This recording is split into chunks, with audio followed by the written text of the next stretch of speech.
Good evening, everybody. Happy Friday. Welcome to Easy 8's Online Painter Club. My name's Danny, and for the next 2 hours, I'm going to be sitting here painting my minis along with you, because this is the quintessential place where you can come along and get some paint on your miniatures.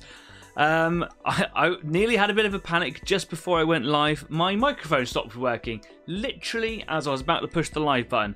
But fortunately, it's happened to me so many times now, I think I know a quick fix. So when something like that happens, I can go into the settings and reset everything. And whew, I was supposed to be here like a minute beforehand, and I was going to start off by saying, wow, there's nothing quite like having a day off on broadcast day, but clearly I'm wrong. Anyway, look, I hope you guys are all well. I hope you've had a great week. I hope you caught my little video earlier on, about 4 or 4:30. I put up a little video earlier on talking about the exciting thing that Easy 8 is doing alongside Purple Line Creations, Overlord Games, and Duncan's Band of Brothers. Always get the brothers and band mixed up whenever I say it that way around. It's a bit weird. Anyway, look, it's a really exciting day. If you haven't seen that video, just head on over. It's on YouTube. Go find it. But do it later, because this is the time that you want to paint your miniatures, right? Anyway, if you're new here, it's not a tutorial show or anything like that. I'm not that good. I'm just not that good. This is the place where you can come along, make some friends with these guys over here in the live chat. So far, we've got Kez, Jeff, and Adrian. Hi guys, hope you're doing well. Don't know what I was doing that again for. I was supposed to do like hi. Yeah, so if you like what we do here, and Staff's here as well. Hello. When I try to say it like I'm just so British, I just have to say hello. Anyway, if you're new here, please do consider subscribing to the show. Every subscription goes a really long way to making the community grow, get bigger, get better, and that's of course what we're all about. Come along. If you've got a miniature that you're painting, maybe you're struggling and you want a little bit of advice, maybe you're not struggling and you want to celebrate your victory, whatever it is, small, big, insignificant, major, hard, difficult, easy, whatever it is, bring it along, share it with the rest of the community, and subscribe, because that's what I really want you to do. Please.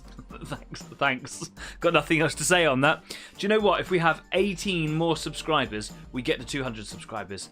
And I don't think anything really changes. I don't think anything changes in the algorithm. All hail the algorithm. But it's just a nice milestone, right? I mean, 182 is pretty awesome, so thank you very much for that so far. But 200 seems like a nice step. It's a great step, right? Maybe the algorithm does change. All hail the algorithm.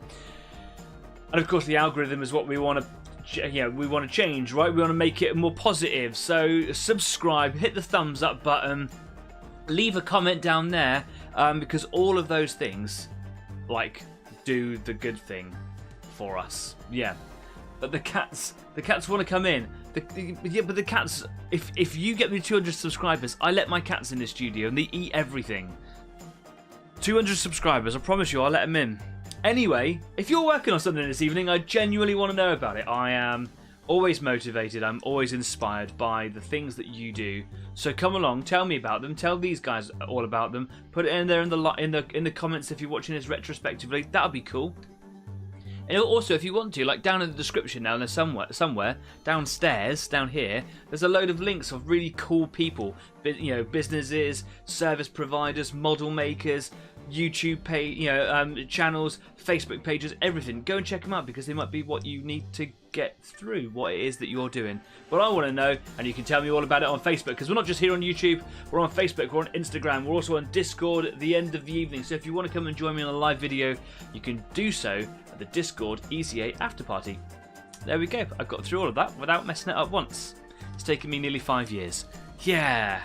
Anyway, cup of tea to start the evening off. Happy evening, y'all. Y'all. There you go. But the cats get to come in. Yay, subscribe. The cats will be utterly destructive. Oh yeah, no, I'm going to have a really good tidy up before they come in here. Don't get me wrong. Yeah. Anyway, I'm going to take you straight back over to the workbench, because I'm still working on my King Tiger. So, here we go. It's great, isn't it, when the music times it? It's just a playlist. It plays in the background. I have very little control over it. But when it times out right, it's really good. It makes me seem like a professional. And all I've got to do is shut my mouth and not talk about it, right? Here's my King Tiger that I've been working on for what feels like a really short time. But actually, it's been like a million years. I had a little break on it while I waited for the decals.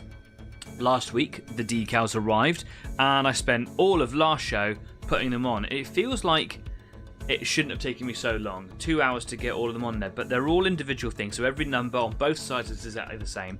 They're all very fiddly, and it's a process worth taking your time for. At the end of the show, I sealed it in with a nice big lump of gloss varnish, and unfortunately on the other side, I put a paint pot with a bit of blue tack underneath it to lift it up so you can see it when it started. Showing all the smokes and mirrors now. Look, on the other side, if I bring it up, you can see that big lump on the number 1 there? Yeah, that's a shame, innit? I'm hoping that won't really show up. It's got an ever so slight amount of texture, which might look good with a bit of weathering over the top. When I go over with some matte varnish at the end, there's a glossy nature, like a semi-sheen all across the hull, and then there's this which is quite glossy, isn't it? Hopefully that'll all dull right down. So, yeah, that's what I'm hoping for. What can you do, eh? I spent all that time, and at the end I was just rushing it, and I did that. Pooped out a load of gloss varnish on the top of it. Never mind, eh?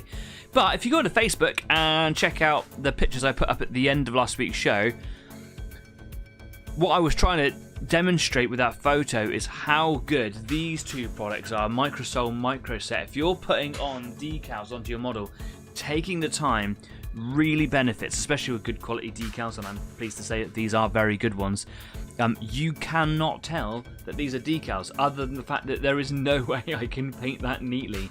They have gone on so thin, so they have melted down and assumed that the texture of the surface underneath, which to be fair is just a big flat panel, but big flat panels give it away sometimes because you can see the outlines of them, but they're just really, really good, and I couldn't have asked for them to go on better, really.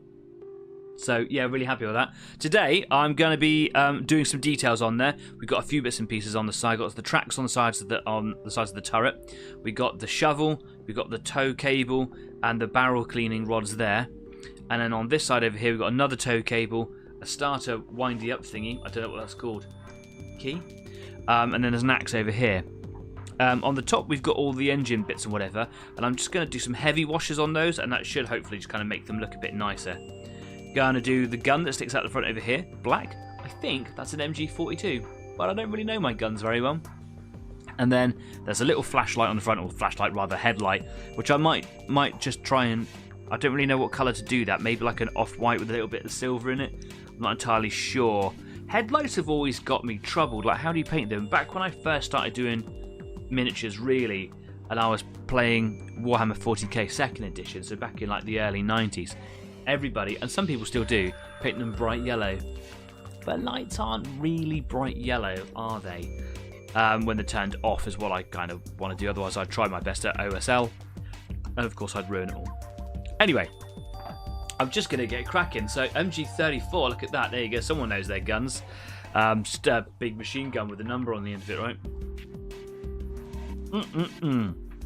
Okay, so the first thing I'm going to do is I'm going to paint the tracks on the hull. Now, these tracks are just track segments, spare tracks clamped onto the sides. They've got big pokey out bits that, like, you know, rails or whatever, that they kind of sit on pegs, if you like.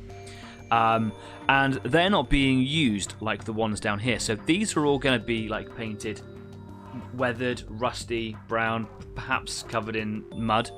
Up here, painted black, coming out the factory, and there'll be a little bit of weathering over the top of them, but the colour of these is going to be different. So I'm just going to get started. I'm not going to hang around. I'm just going to go for it. So I'm going to go straight in with a bit of black. What I am going to do is I'm going to pick up all those little bits of rubbish that I didn't move last week. There we go. Cool. Got a little bit of black. I'm just going to stick it in my palette over here. And I'm just going to get painting. It would be great if I could get all the details done today. Doesn't matter if I don't. I would like to. But next week, I'm going to be moving on to a different project. I don't know, if I'm going to come back to this project at any time in the future, because it had been such a long time since I started it that it feels like that I should probably have moved on by that point. But next week I'm going to be moving on to the D-Day commemoration or anniversary project. And again, you need to just go on over to Easy8's main YouTube page. You just need to go and find out a little bit more about it. To be honest, when I get talking, I don't really like reading from scripts because it doesn't feel like it feels a little disingenuous. It feels like I'm not really talking to you guys, and I wanna. So I don't really do scripts. That's a little peg that's sticking out there. I should probably clean that little front bit up because my brain says I should.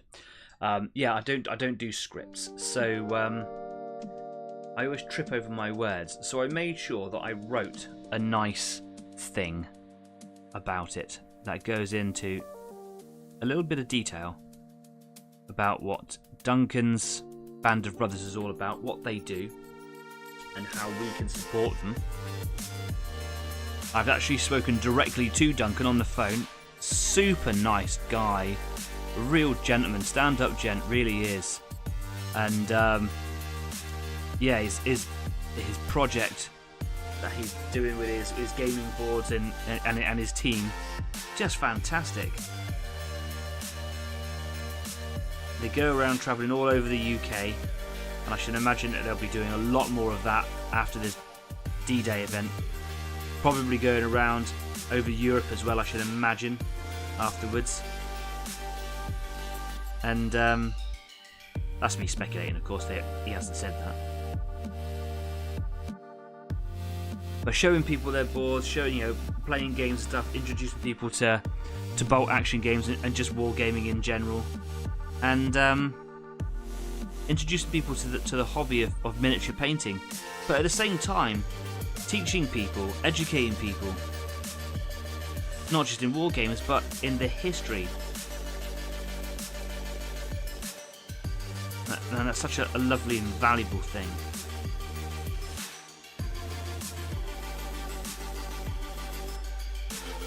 And I'm absolutely honoured to be a part of it all.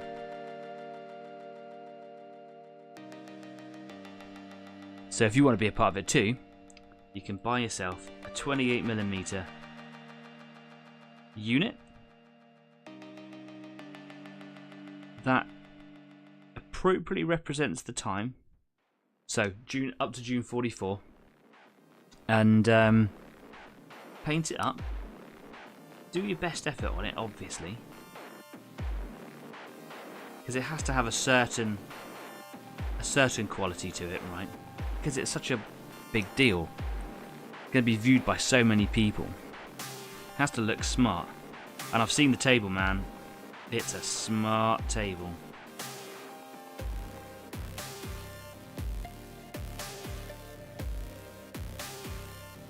And if you buy your unit from Overlord Games and you use a very specific voucher code or discount code, you can get 5% off. Now 5% might not seem like an awful lot, but buying from Overlord Games, it's got really sweet reduced prices to start with, which are about 20% roughly. So you should head on over to Overlord. There's a link down there. Go and check him out. It doesn't just sell bolt action, it sells loads of stuff. And of course, what we were originally planning, Overlord and myself, were to do a nice little feature and discount and collaboration for Warlord Games' new release, Achtung Panzer. Now, I think it's pretty much the same miniatures that they do for bolt action, but it's a different game, so you can buy the rule sets, etc. And it looks really interesting. It's a skirmish armor-based game, so it's all about tanks, but it's a skirmish game, so you get like really detailed profiles on your tank and on your crew. You have a few tanks, and they're selling bundles of tanks. So Overlord are selling all of these now. But if you've already got a few tanks and you just kind of want to add a couple more to it, then you can take full advantage of the promotional code that I'm going to tell you in the second half of this video. Or you can head on over and watch the little D-Day promo video that I did earlier on. get that promotional code and go and snap yourself up a load of units. And next week, I'm going to be painting my little Sherman. So I'm going to be buying a Sherman later on in the show from Overlord, taking advantage of my own discount code, and get that extra 5% off.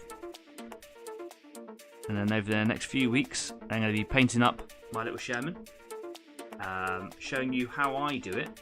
And you can kind of do a paint along if you want to, but you don't have to buy a Sherman. Heck, you don't even have to buy an allied unit if you don't want to. It doesn't even have to be a tank. Could be troops if you want to.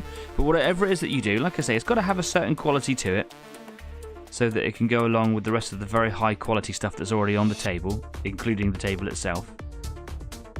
And you can send it into Duncan. Now, like I said earlier on, I will hopefully be able to provide an address through Easy 8, so you don't have to go searching for it too far. But we'll sort that out a little bit later on. Because right now we just want to get the units painted, right?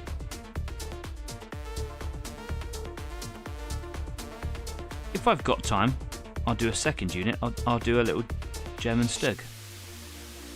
But knowing me, and we've got like till the 20th of May, so that's about 5 weeks really. I probably won't be able to do it. So I'm just going to go with the one. And if you get it in time, and it's of a decent enough quality, the models, along with the table, all get to go to Utah Beach for the actual anniversary date of D-Day, which is an incredible thing to be a part of.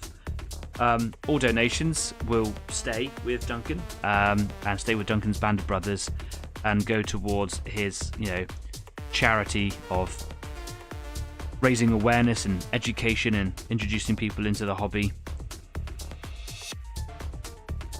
and beyond. See that Mike's joined us for this evening. Hi Mike, how you doing? Hope you're doing well. What are you painting this evening? Because a little while ago you put up a picture on Facebook of a little diorama that you're making with your lad, and that looks super cool. It's like a Challenger 1. I believe it's a Challenger 1. Tell me it's a Challenger 1.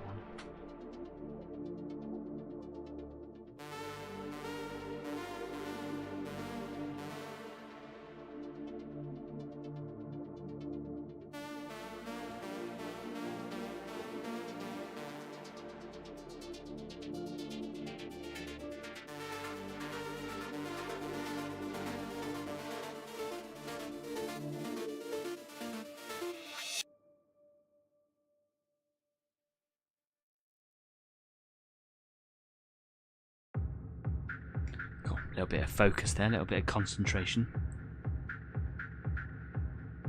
It's a fairly easy bit to paint, but I just don't want to get the black on the camouflage colours that took me so long to paint.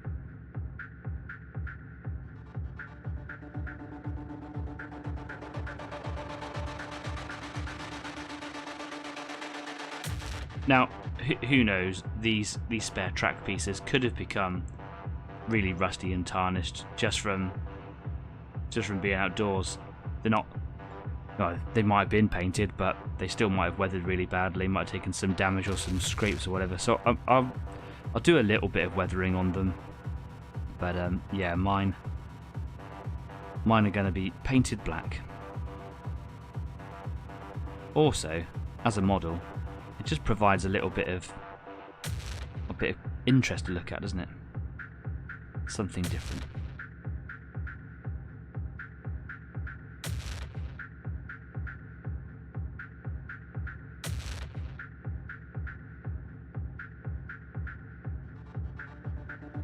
Okay, so that's one set of four. Set of the four. A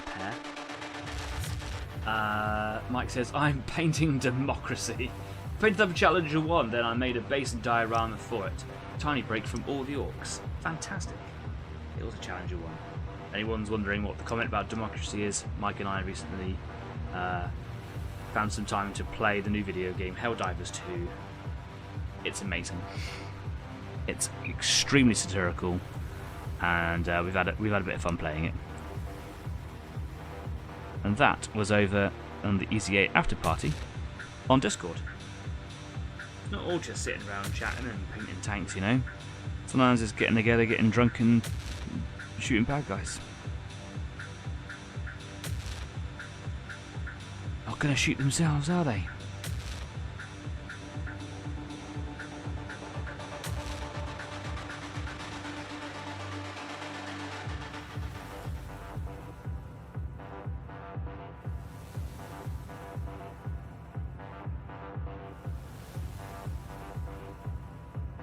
If you haven't had much to do with Helldivers 2, you should definitely go and check out the video online.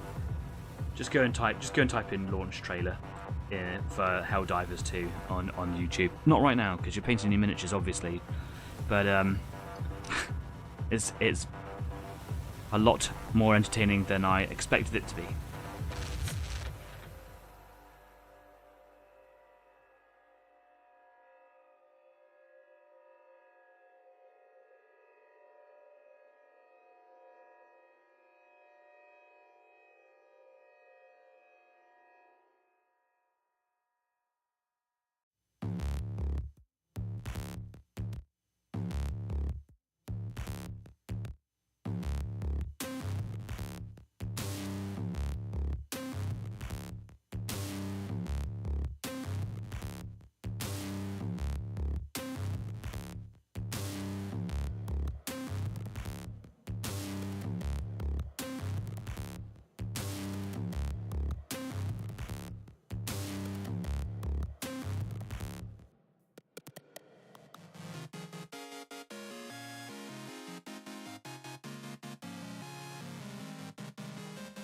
This is taking a little bit more focus than I thought it was going to at first.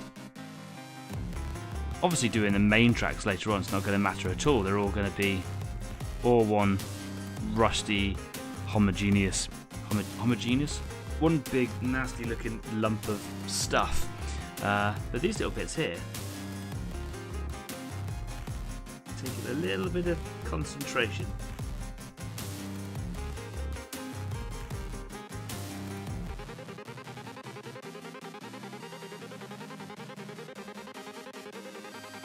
Okay, bottom one there is done. And you can see, I don't know if you can see, but I've left some like little green dots. Can you see those green squares poking through? Those are the pegs that the tracks sit on. I say that with such confidence, like I know exactly what I'm talking about. They might not be, but I've actually seen a king tiger up close, numerous occasions. Not because I was there, man, but because I live quite close to the Tank Museum in Bovington. And they've got a king tiger and a Jagdtiger. So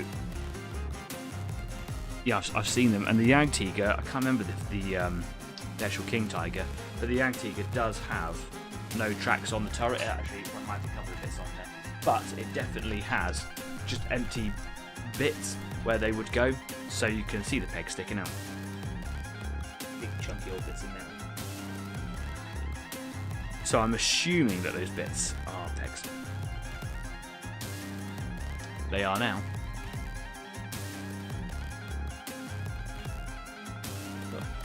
Bit of a dusty worktop here.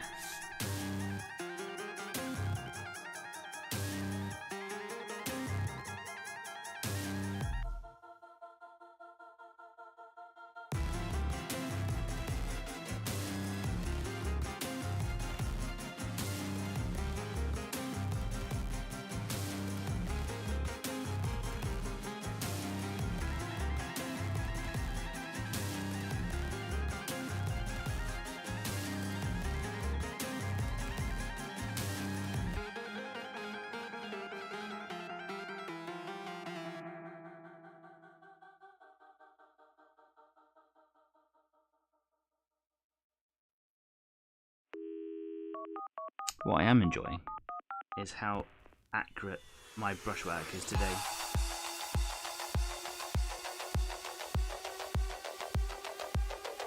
So I'm able to take this black paint right up to the corner pieces where the track part becomes the turret, and I don't want to stain the wrong piece. And yeah, it's taking a little bit of concentration, but not that much.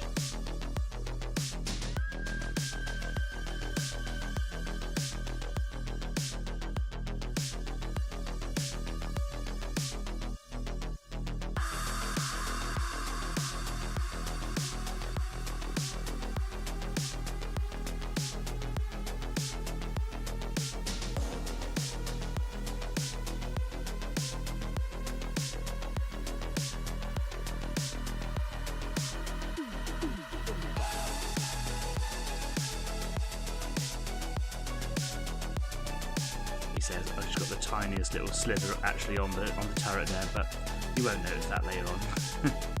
Like one little bristle just went hot.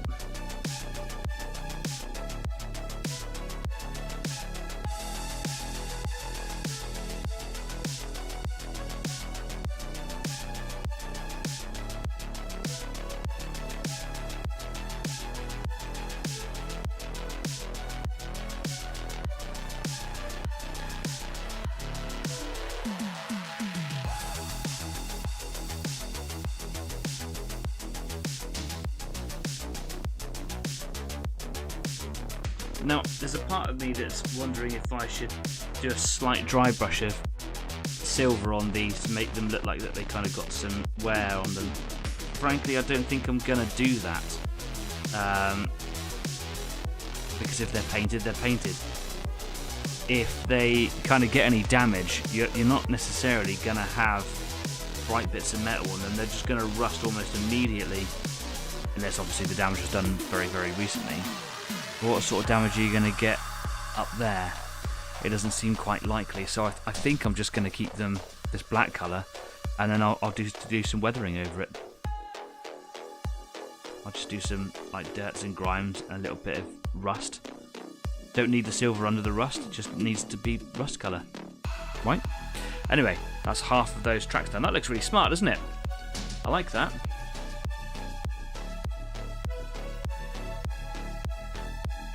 Cool. On to the other side.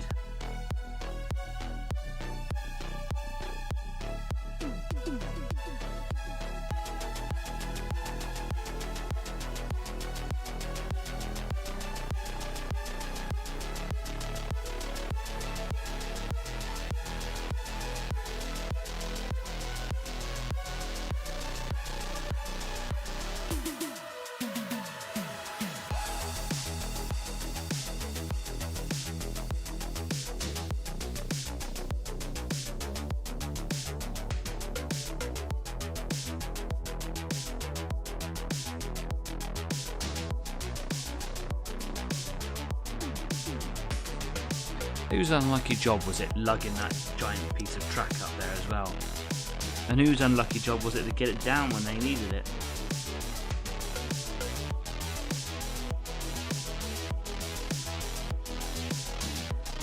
I wonder how many times spare track links were ever used. Because to me it feels like that they probably wouldn't have been, right? I know that they were put up there as extra armour. But if you really wanted the extra armour, you just make it with the extra armour, right? That makes literally all the sense to me. So the fact that they're taking out the track links, to me, suggests that there was some sort of anticipation that they were going to need them as spare parts. And you could, if you end up needing to use it, if possible, you could always replace it with that broken piece of track link to kind of make up for your now lacking pieces of armour. And if you're going to carry spare track links, put them on the side of your tank, don't take them inside, right? So I wonder how often using spare track link was a thing. Or were they making so much excess that they just thought, just bolt it to the side.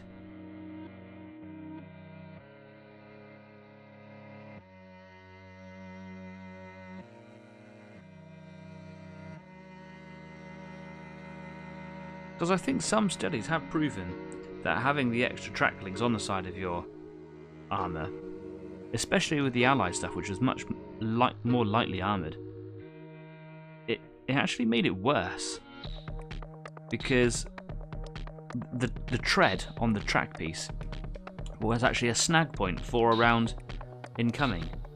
So if you were hit by a shell, it would actually capture, grip slightly if you like, the incoming round, and then guide it to a more successful shot.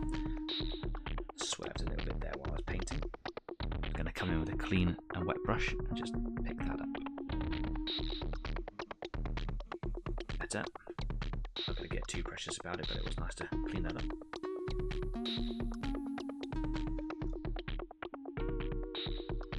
And further to my point, like the King Tiger, the Tiger, etc., they all actually had pegs made on them to actually carry spare track. So that tells me that that's another thing that leads to the fact that they probably did need spare track, not just for armour, but to make repairs in the field.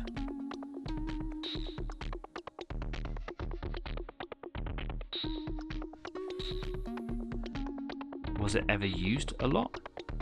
Or is it one of those things, better to have it and not need it than the other way around?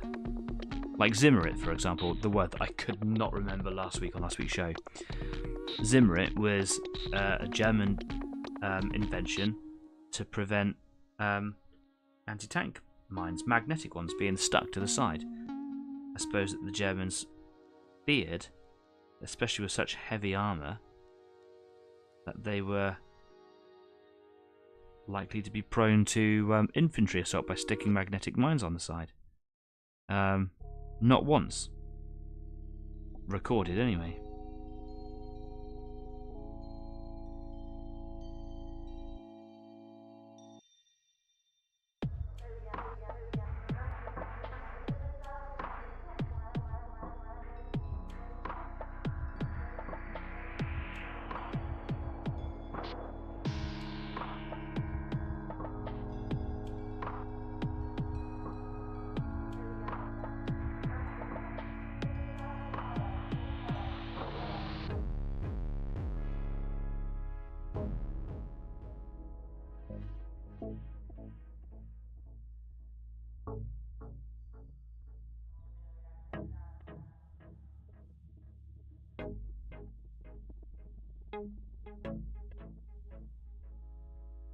How is everybody else's projects going on this evening? It seems that everyone's quiet today. It's got quite a few people watching, so that tells me that everyone is working on a project right now, which is good. That's what it's all about. Come and tell me all about it. I'm genuinely interested. Very, very keen to find out what your projects are this evening.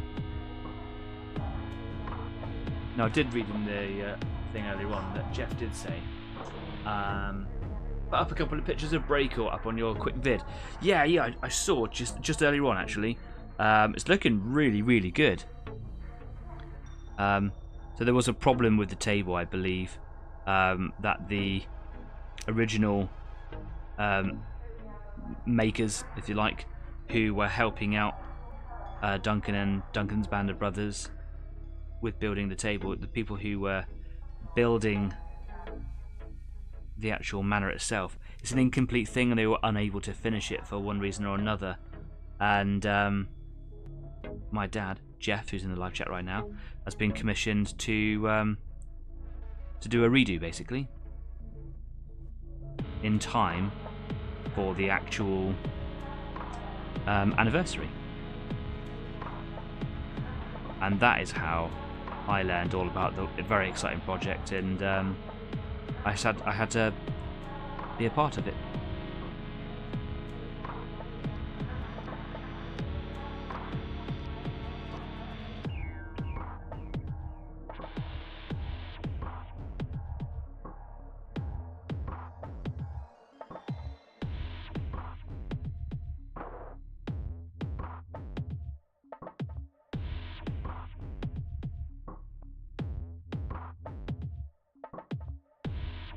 Jeff says, I think you will need to buy some US or German minis. Well, I intend to buy the Sherman. I was thinking about doing like an M10. I really like the old tank destroyers. I think they're really, really nice. But if you get a tank destroyer, an allied tank destroyer, they are they're open topped, so they've got an interior and a crew. And while that is exciting to me, I'm against the clock, and well, we all know that I can be pretty rubbish at keeping to deadlines. So I'm not gonna.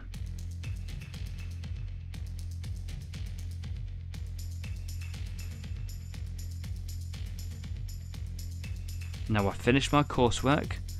I passed, in case I haven't said that already, by the way. So yeah, go me. I've now got my level 3 in leadership and management qualification, which is wonderful. I haven't done anything academic for a long time, but all of that pressure and all of that work is now done behind me. So I've kind of given myself some more time to play with. I don't have to like always be thinking back in my head, oh, I've got to do this little bit of paperwork or coursework or whatever.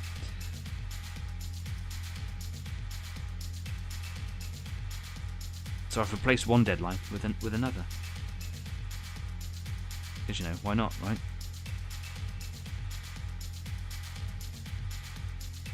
Okay, that's 3/4 finished. Onto this last little bit here.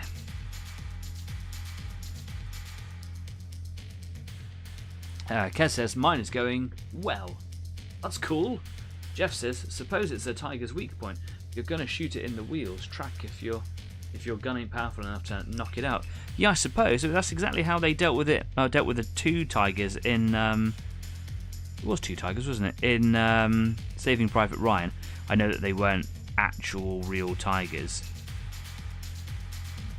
T-34s with a skin job on the top.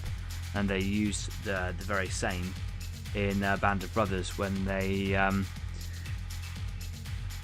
go into that little town. I can't remember what town it was. Was it Karen Town? I can't remember. But there's a tiger, supposedly a tiger, hiding behind one of the houses. An Easy Company meet British tank unit.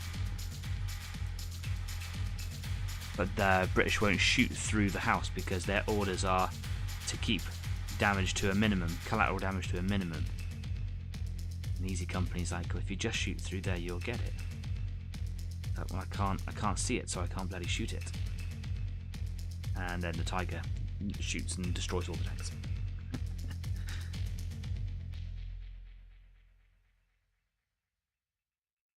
But in Saving Private Ryan, they disable the tiger by making sticky mines or sticky bombs. So that lot of good the Zimmerit did, and they just used tar and socks.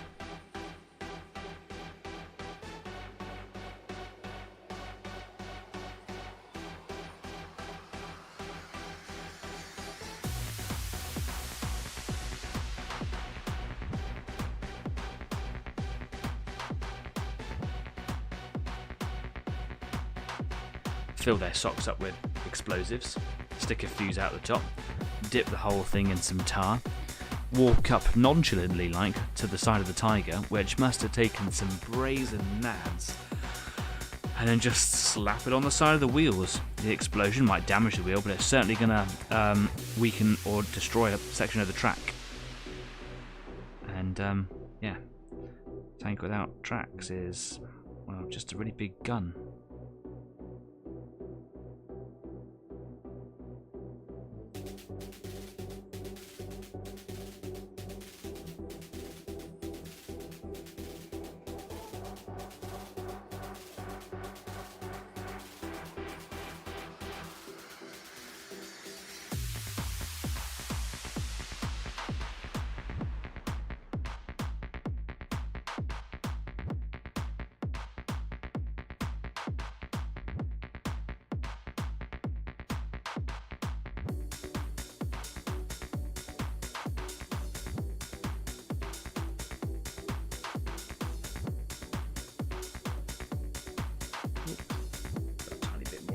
bit there. Again, just being pedantic. The amount of perfection I'm going in for, but at this stage, there's just a tiny little bit like that. I can sort it out quick.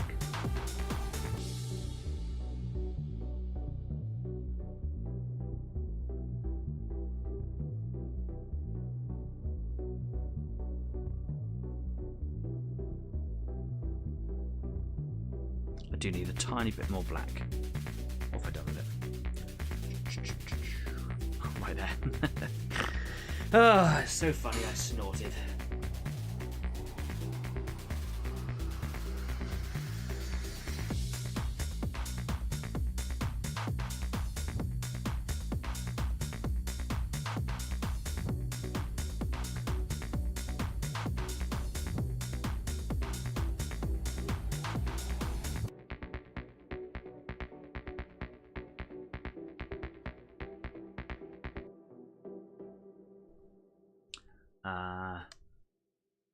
Kes says the instructions are not good. What are you making? Asks Jeff. A Panzer IV Alpha H. Yeah. I got to see the kit last night. This was, of course, bought through Overlord Games. One of the Warlord miniatures. I think that the miniatures are really smart. And I'm going to disagree, and I'm going to say that I think that the instructions are quite clear. But then I've made a few Warlord kits before, and maybe it's just because I'm used to them. I could see where it is that you were getting confused with them. All of those numbers just reference to a piece on the sprue. So you just got to find it, cut it off, and then stick it to the next piece that it says to cut out. And it's basically just building it in sub-assemblies and then putting all the sub-assemblies together. But if you're not used to that, then I can see and understand that would be kind of confusing.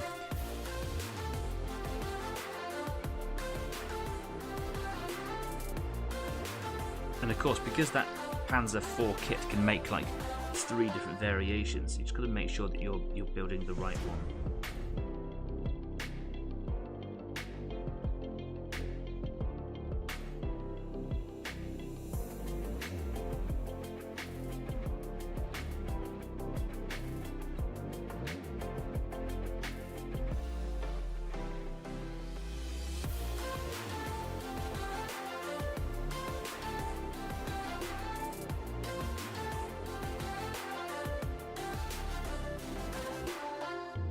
Now, I like the Panzer IV. It's arguably, along with the Panzer III, my favouriteest tank ever. It's just a nice looking tank. It's extremely versatile. It was a very good performing tank. And I think it looks really smart. It's small. It's fast. You stand beside a Sherman, it's actually quite a big tank. It's bigger than you expect it to be. Go and stand beside a Panzer III or a Panzer IV, and it's very comparable to a Sherman in a lot of ways, and yet it's so incomparable in some ways. It's a much smaller tank, and a smaller tank means harder to hit.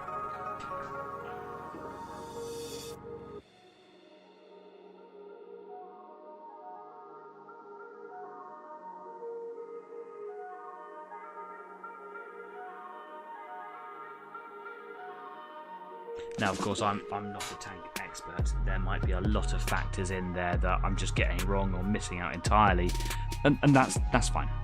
No, that is just my own opinion on that Panzer IV Sherman kind of comparison. What I do know about the 2 Panzers, the Panzer III and the Panzer IV, is that it was the Panzer III that came along first, and traditionally, in the beginning, it had longer range cannons, or a cannon that was longer range, and later on they made shorter cannons for it, more assault gun style things. And when the Panzer IV was made, it was prioritised with the shorter guns. So the Panzer III had the longer range, or the longer barreled guns, if you like. If we just talk about aesthetics, really.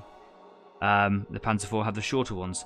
But the Panzer IV was more successful than the Panzer III just because its chassis and everything were just more versatile in the way it could be adapted.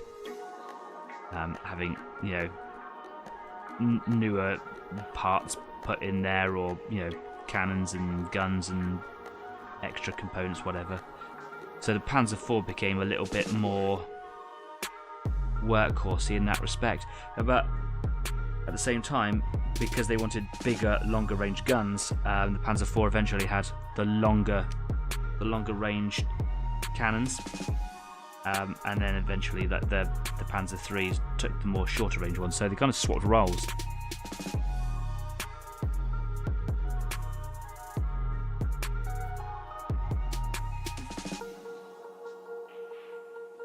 And I finished all the turret parts.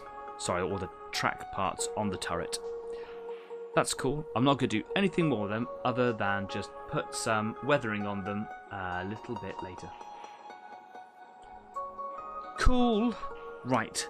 What I am going to do now is I'm going to paint these, I don't know what you call them, ferrules, I suppose. I'm going to paint these black, and I'm then going to paint silver over the top of them, just so that the silver can take a little bit better to it. I'm also... No, I was going to do the axe head, but that little block at the bottom of the axe head, if you have a look at that closely, you see it looks like a little block on there. That is a piece of the hull, if you like, that the axe head slots into. But the shovel here, I think that is just a bare shovel head. So I'm not going to sit here and faff about it. I'm just going to paint it that way. This isn't the highest detail model in the world. It was just a very kind gift given to me by Stafford, who's in the live chat right now. Still don't know what I did to deserve the lovely gift, but I got it nonetheless. And while it's not the most detailed model in the world, it's a very nice one to put together and paint. I say put together, it was in the two parts that you see it's in. But yes, to paint it, lovely. Thank you very much.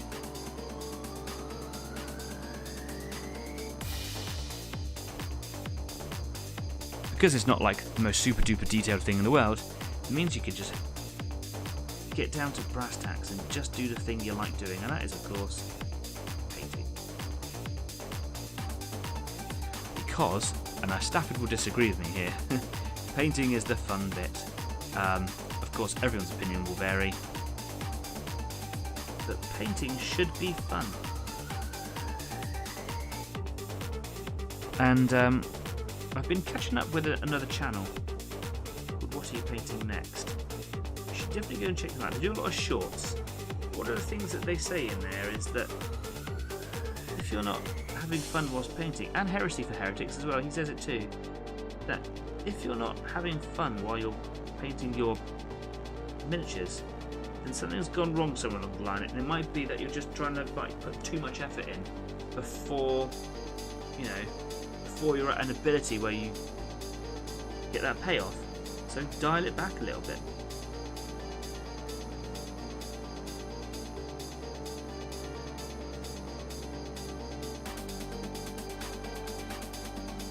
I can see the staff put a little comment in there. What's he saying? Bah humbug, the building is the fun bit. Yeah, do you know what? The building is the fun bit as well. I think you should be able to have fun with it all. Right?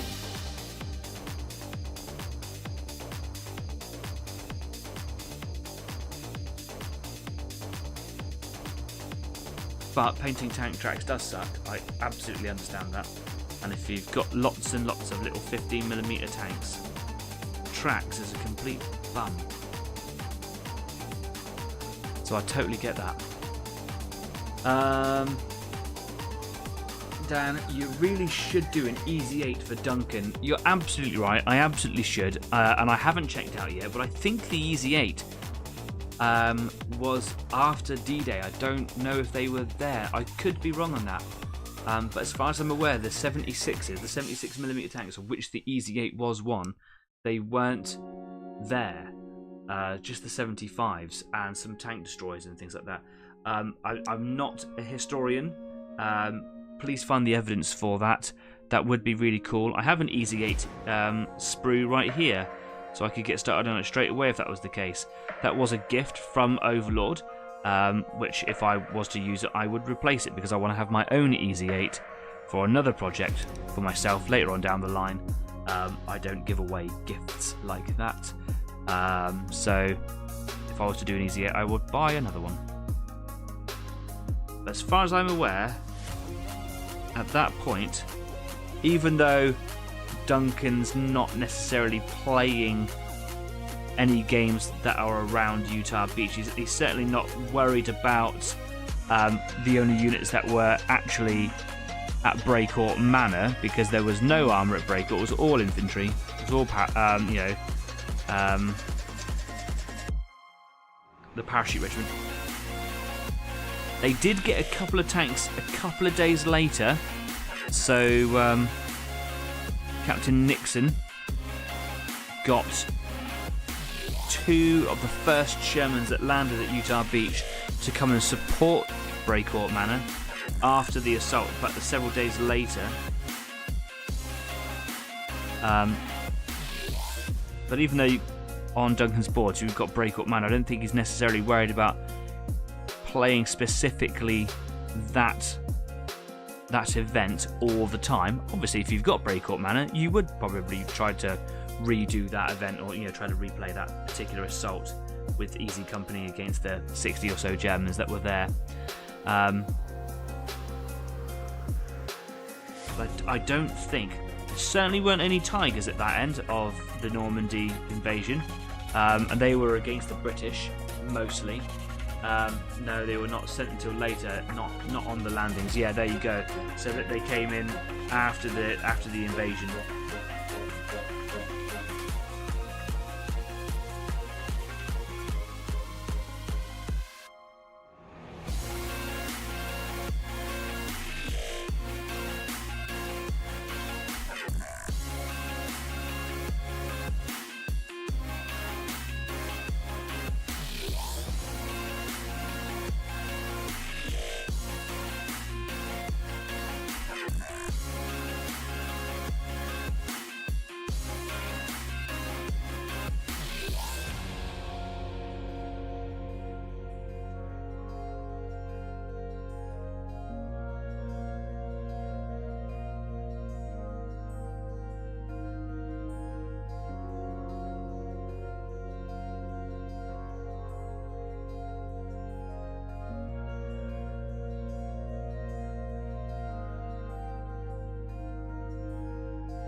Now, if you look at these components here, the shovel, for example, you've got these little bars that kind of go across the handle.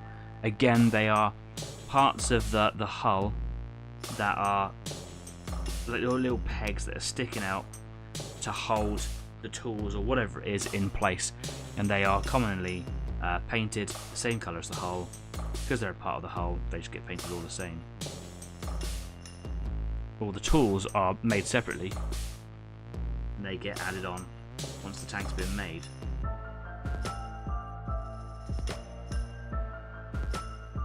Probably go to a giant stock room somewhere and they go, oh yeah, I need another cut tow cable because I've made another King Tiger. Yeah.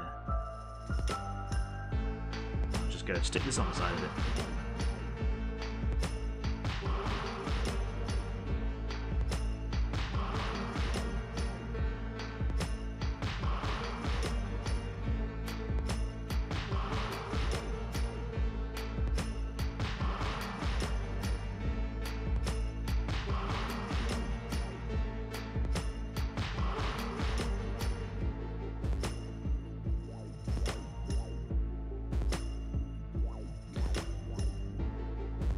Just going to paint those big ferrules on the other side here in black, because on on other tanks that I've done, when I've painted tigers and things and in the past, I've often painted these black, like they're painted black, and then done like a little bit of silver in them. But that's on often much larger scale, like a 1/35th. So I think I might just do like a tiny little bit of silver on them later on. But going back to what I was saying about those stowed track pieces, maybe silver on these is just a little bit too much detail that doesn't need to be on there. So I'm painting the black, so I've got some options. But the tow cables are going to be silver. The handles of the axe and the shovel, they're going to be a wood colour. And I'm not very good at painting wood, so all I do is basically like a bone colour. So I just paint them like an off-white. Screaming Skull by Citadel. It's a really good go-to colour. And then I just stain it brown over the top with like a dark brown wash. And then I could do some like light brown highlights and stuff. And that seems to be good enough, but for me, for tiny pieces like tool handles and whatever, at this scale, I think that will be enough.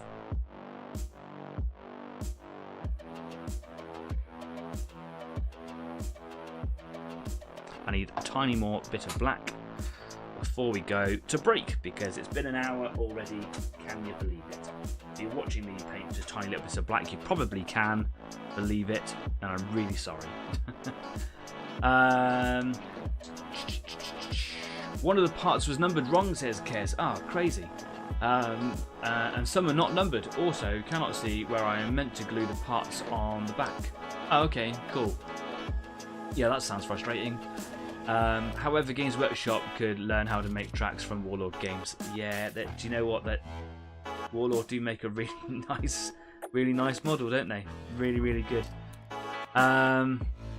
Jeff says, so you can say your Easy 8. So you save your Easy 8 for Acton Panzer. Yeah, that would be a really nice thing to do, wouldn't it?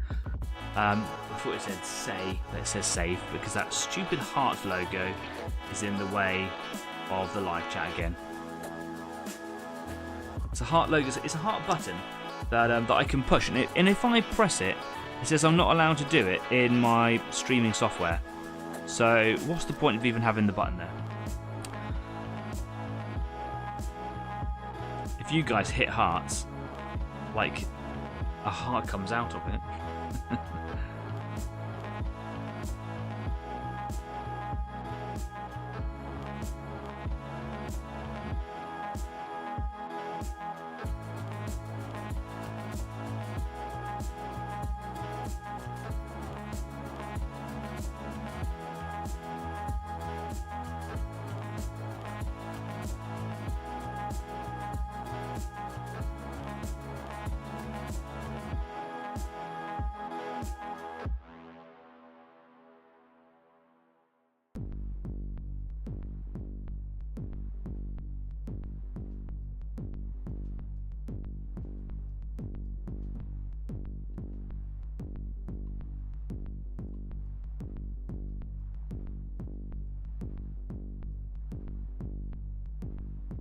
Okay, just that axe head now, and of course we are getting to the point now where it's time to go for a break. So, just gonna paint this. I find that on some pieces where I'm gonna paint silver, sometimes black's a good colour to put behind it.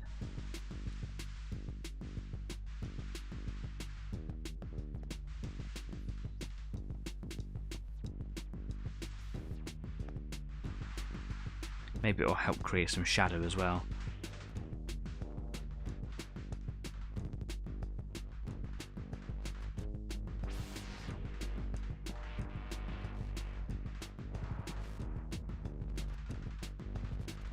Or if I decide to not do like bare metal, it looks like it's been painted black.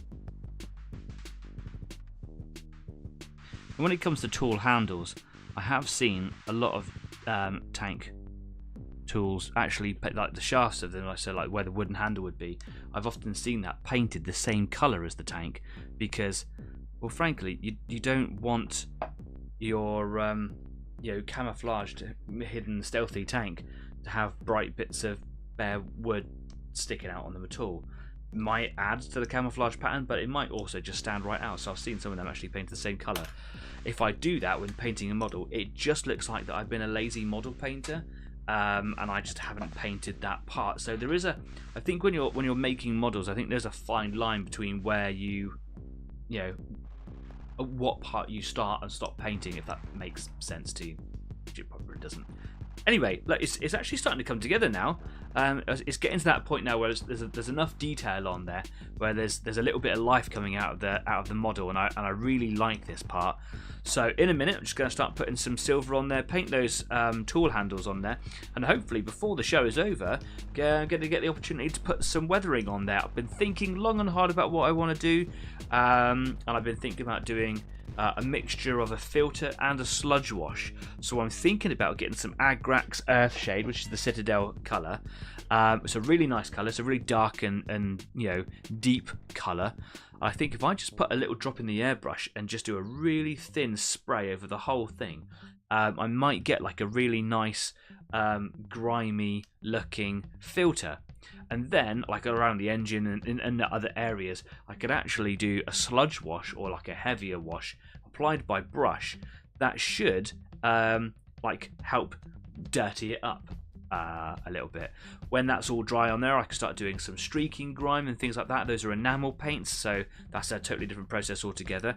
I don't think I'm going to get that far tonight, but I am going to carry on after the show today, because I'm in the house by myself. I've got no other bits and pieces to do. I've had a day off, so all my chores are all done. I get to stick around for the whole evening, so that's lovely. Gotta go feed the cats now though. Before I go, staff says grown-up drink time. Absolutely, always time for a grown-up juice in the second half. Been there, done that, doing it again, says Jeff. No, they were not. We're talking about been there, done that, not doing it again. What do you mean doing not again? I don't know what you're talking about. Been there, done that, doing it again. Hey, don't know what you're talking about. Then just gone dot. Drink. Ah, right. Yes. Okay, I get you. Go change your paint water. See you in a bit. Bye.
Hello, welcome back.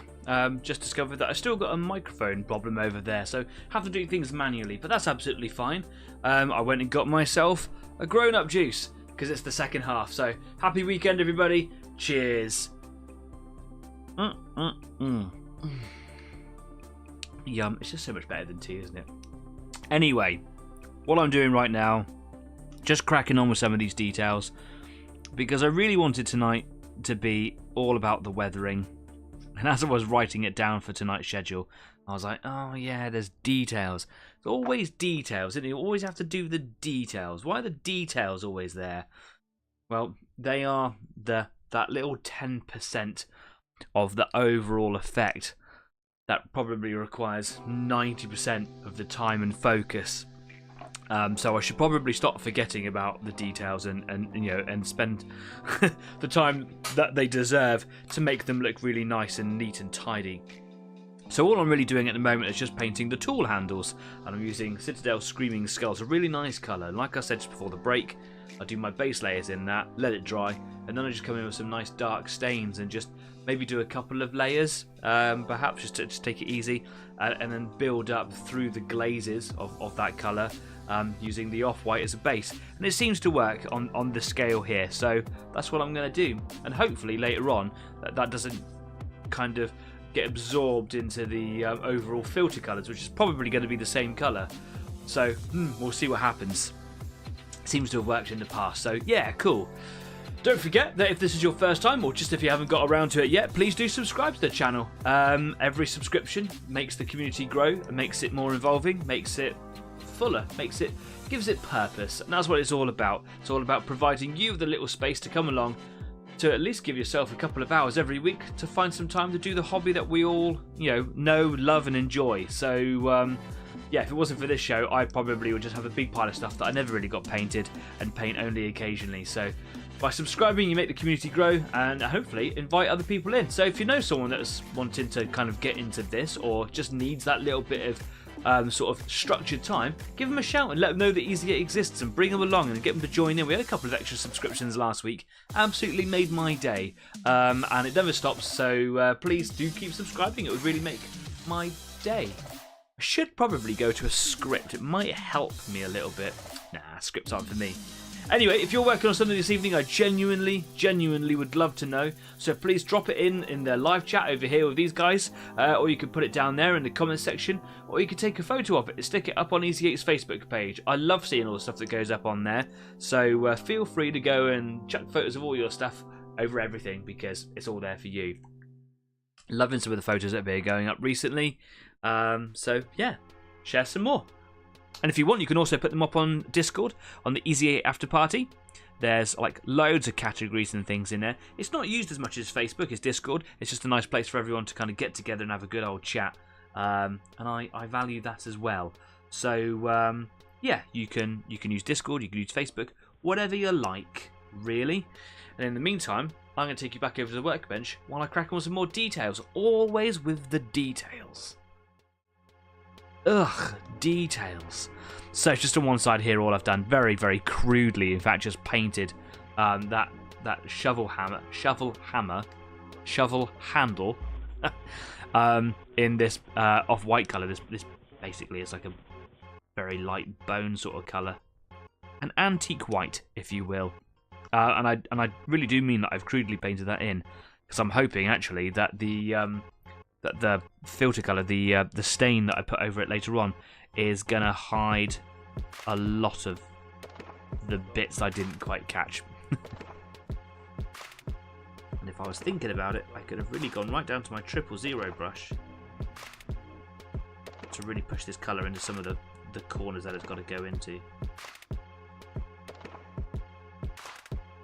But I didn't. I might come back for a second pass on this later.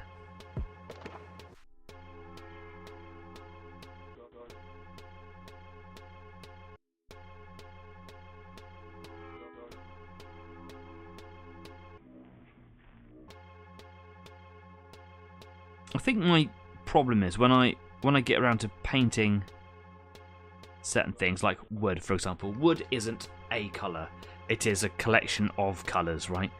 And I suppose you could say the same for a lot of different things that you would paint. Like mud, for example. Mud's not just brown, it's a collection of tans and greys and blacks and various different browns. It's not just brown, right? How do you paint yours? When you paint wood, if you've ever painted wood, how do you paint it? Typically, there's got to be like a standard recipe that most people use, right?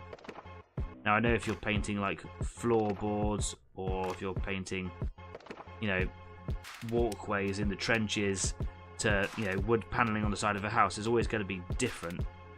But if you've got like a standard recipe on how you paint wood and mud, because mud's a tricky one too, what's your go-to?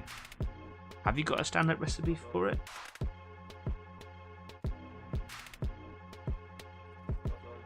Because frankly, I'd like to learn from you, because mine is poor at best. Anyway, what I'm going to do is I'm just going to wash this brush out. I think I'm going to go down to my 000 just to give it a second coat, and really, like, where there's a flat surface, right, and then there's the bit that comes up to it that is wood, and in the corner where the two meet, there's always like a little gap where I haven't managed to get the paint to go into. So what I'm going to do is I'm going to get my 000, because there's a really, really fine tip on that. I'm going to get a bit of that colour and just push it right into that recess, just so it makes it look like it hasn't got an outline. Now, I don't have to worry so much about the underside, because you're not really going to see it very much, but I'm going to make sure that the colour covers around enough, and that is working beautifully. So having the right brush for the right job is crucial. And of course, when you say it out loud, it sounds, you know, like obvious.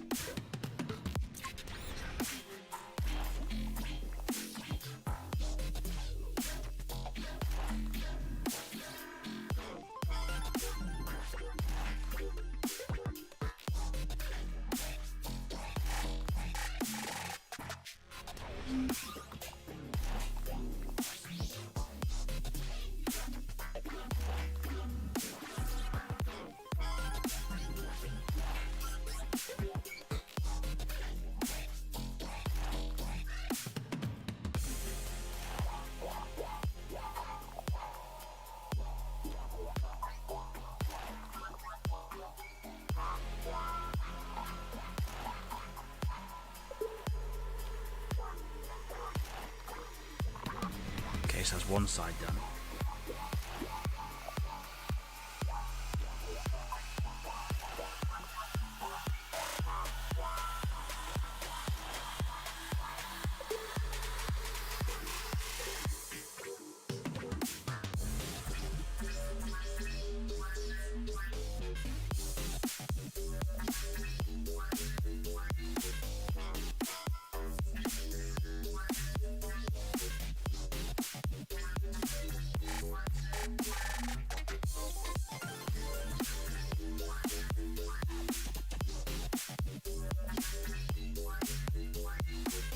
Painting the back edge of it there, and ever so quickly just going to turn it upside down.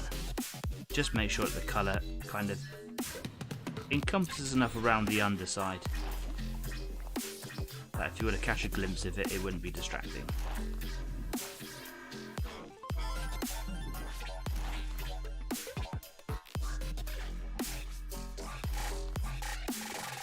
Lush. Right, so wash my brush out nice and clean. Find a cleaner side of the paper towel. Let's get a bit grotty. That's better.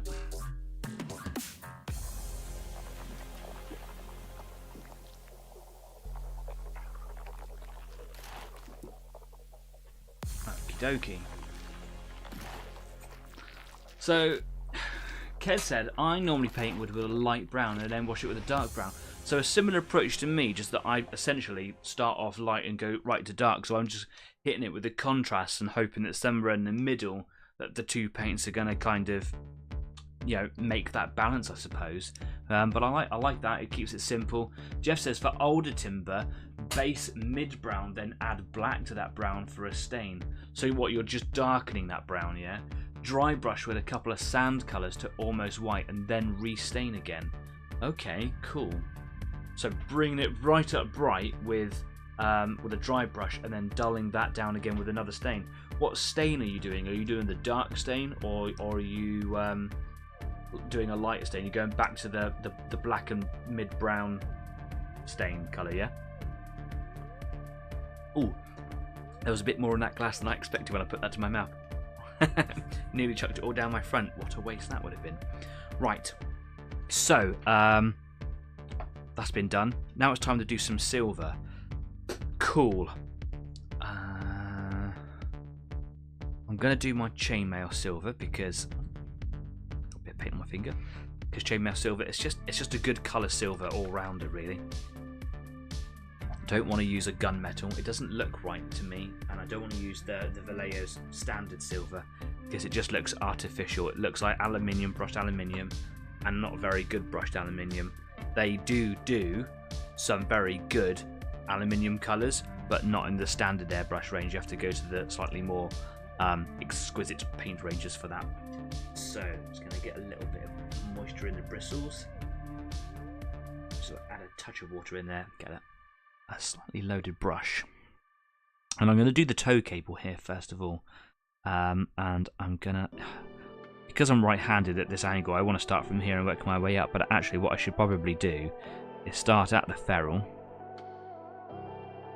and then work my way down.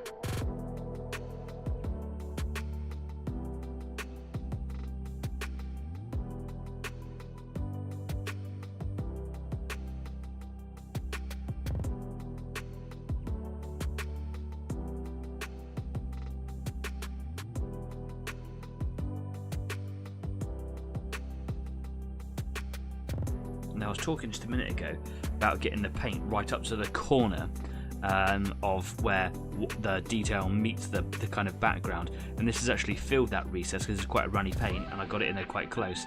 But it actually looks like it's on the background. It's not, but it fills that join so well that it looks like it is. So really got to make sure that I stain it well to kind of hide that. When I add a stain to it, it will run into that little recess and will fill the problem for me.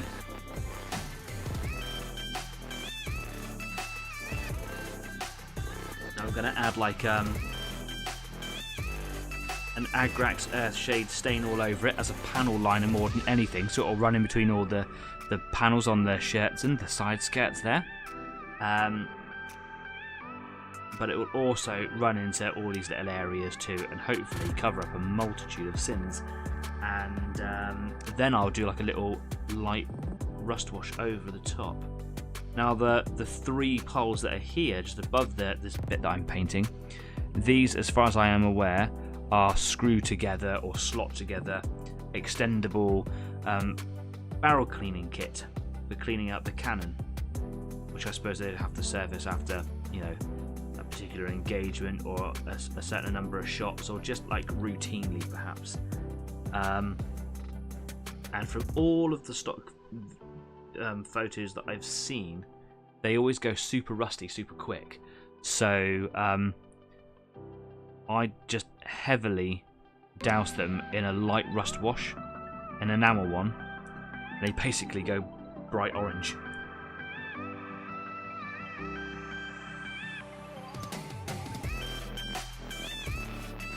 Now, I haven't seen tons of photos of the barrel cleaning kits, cleaning rods rather. As for all I know, they could be wooden on most tanks, or on all German tanks, or whatever,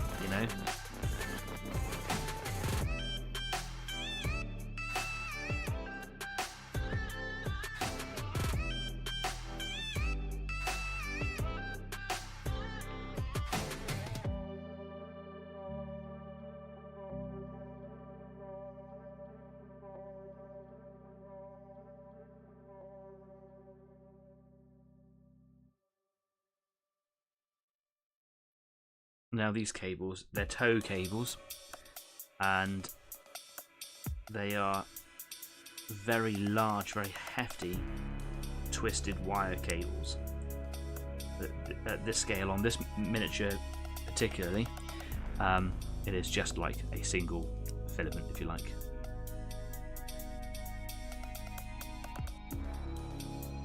And you can see where the recess dives back against the hull. You can see where the paint's kind of making like an extra lip. There's not a lot I can really do about that at my skill level, other than hide it under wash later on. So wash isn't just for adding a filter or for panel lining specifically. It's for hiding bits where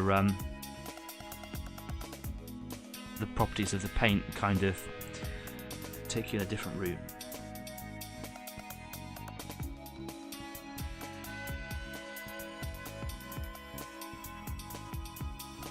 Because of the size of this brush, it's quite helpful. I can't really overload it. If I had like loads of silver paint on there, I'd probably be doing myself a right number. Paint will be flooding around all over the place, so I think having a small brush here has been quite helpful.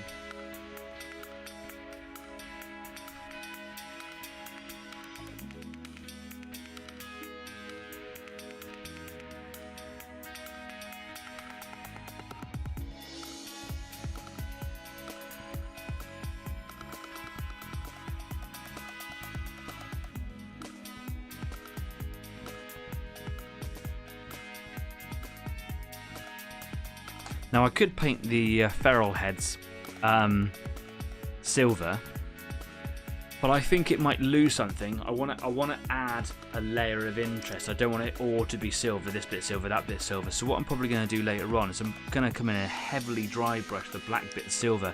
I'll do the same with the axe head and the shovel head here as well, and that should create like a little bit of differentiation.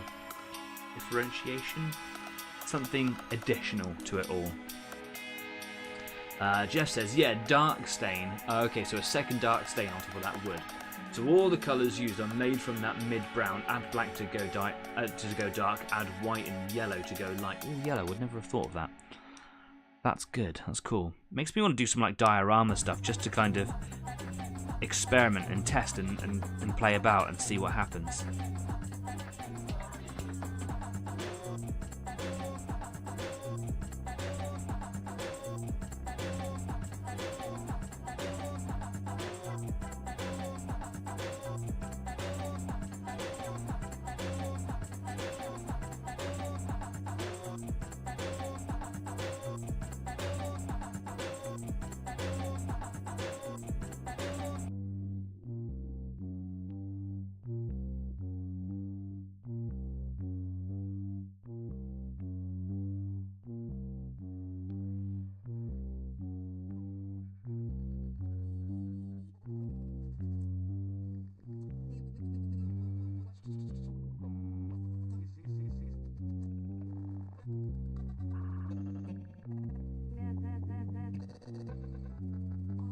Okay, so what I'm doing now, I'm taking this silver on the underside of this tow cable, because I've done the top edge, I'm doing the underside now.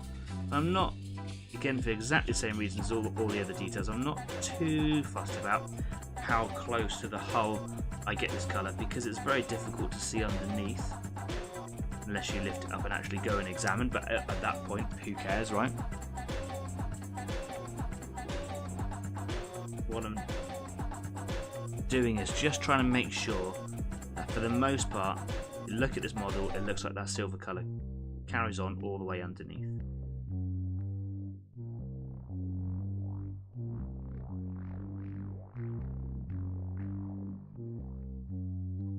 And like I said, this model's not an overly detailed model, so it's just about having fun. And I am having a lot of fun painting it, so yay.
Now with every top side and underside, there's always the front bit, or the the kind of bit that sits forwards, which also needs a bit of attention.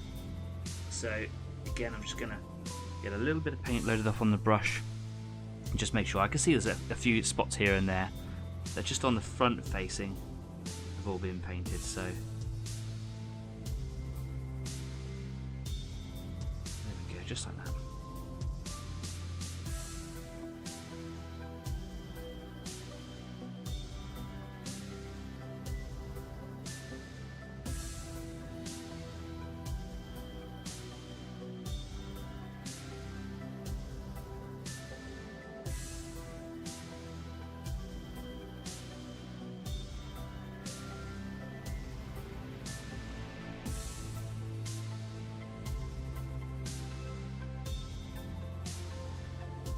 An extensive bit there that wasn't caught on the front, because it's not just like a round thing that kind of gets painted. As a top side and outside edge and underside. The back side of it, of course, is actually pressed up against the hull, and you don't have to worry about that because you can't actually paint it. But now that has actually been almost completely covered,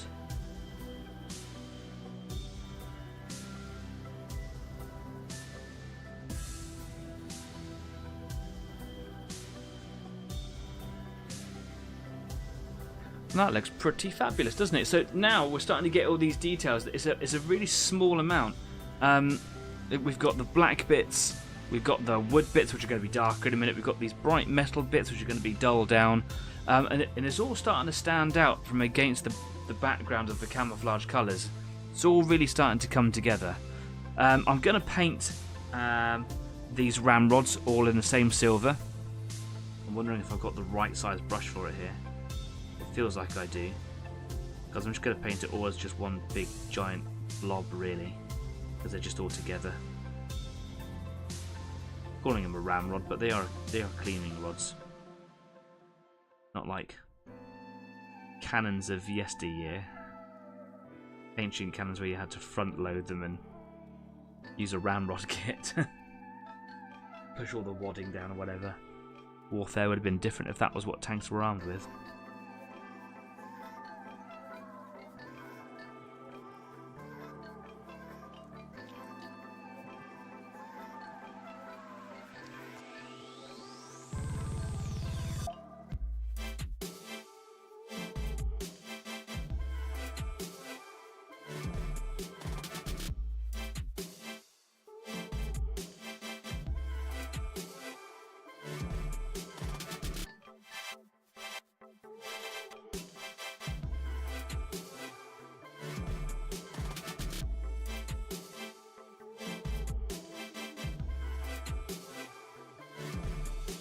Keep the bristles of my brush loaded with water.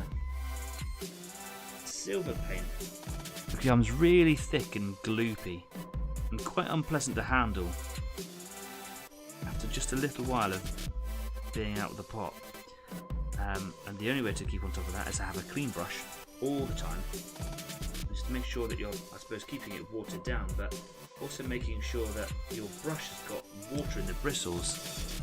This was one of the big painting sort of revolutions that I had when I started to, when I decided that I wanted to up my game in painting. It's just making sure that my bristles were always wet.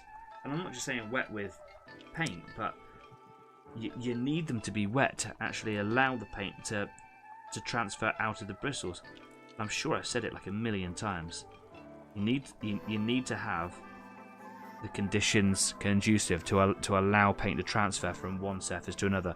Otherwise, what you're doing is just kind of letting paint sit there and air dry, and you're just going to start scraping it off of the bristles at that point. So it needs to be moist, it needs to be fed water.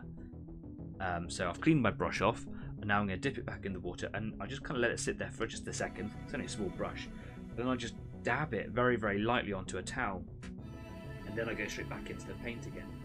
And because I'm not picking up that much paint, because it's such a small brush, the ratios generally seem to work.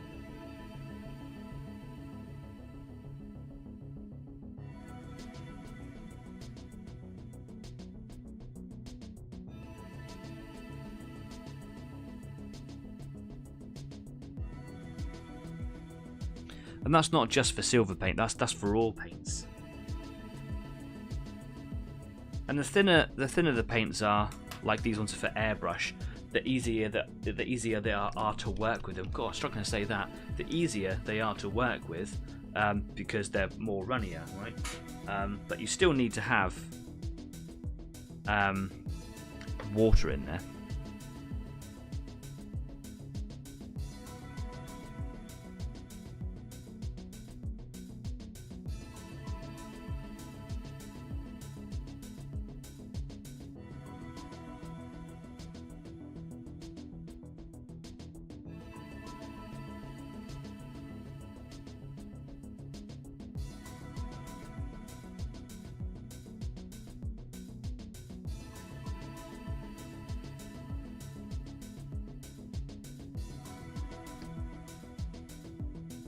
So now I've just got the one final end to do on these ramrods.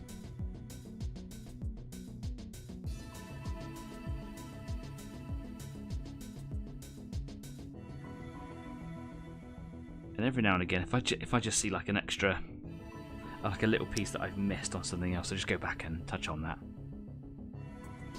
I can see this cable here. There's a couple of spots there. As long as I've got the majority of it, when I do the wash phase later, it will hide that.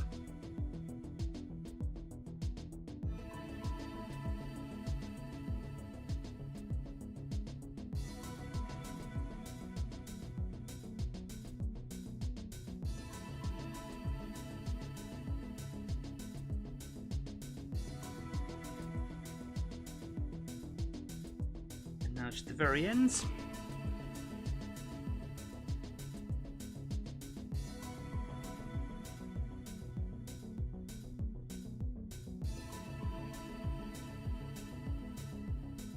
I don't know where the brush end would be kept, because there'd be a brush, right? There'd be like some sort of stiff, scrubby thing, or a big wad of wool or cotton or something on the end, something that would actually allow the surface, the interior surface of the cannon barrel to be rubbed clean. I don't know where that is.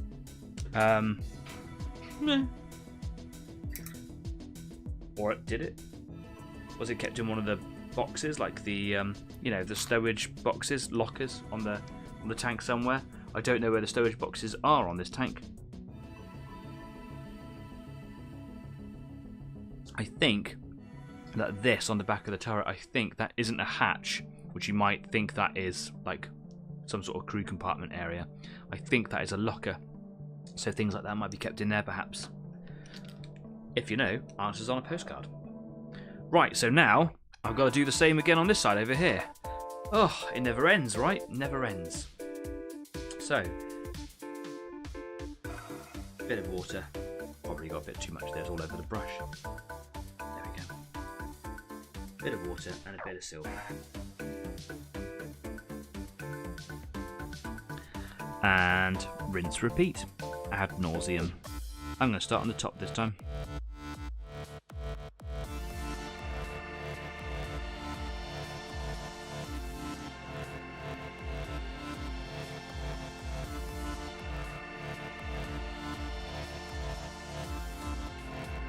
I'm going to try to do the front edge of the cable as I go along and do the top side as well.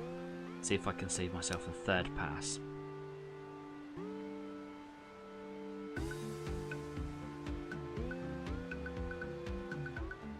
Now, if you've got a detailed model kit, even in this scale, where these little components come separately, paint it as a sub-assembly, because it will save you so much faff. There might be some weathering that you want to do when it's attached to it, like for example if this was like highly corrodable, it rusted, or the rust would run down the hull. That's cool, that's fine. Do that when it's actually on the model, because that's easier to do, right? But if you've got like a separate tow cable, and 1/35th scale models often are, all of my Panthers tools and everything were all separate pieces, if you remember. Do them all separately. Kez, have you got like tools and stowage and stuff on your Panzer IV? Is that all separate? I can't remember.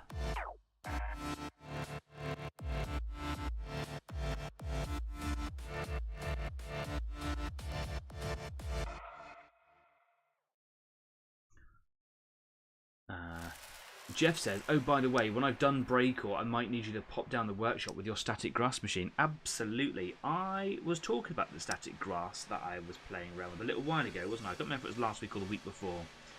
But I was doing a load of interlocking modular table sets, and I started flocking them with static grass, and it looks really cool.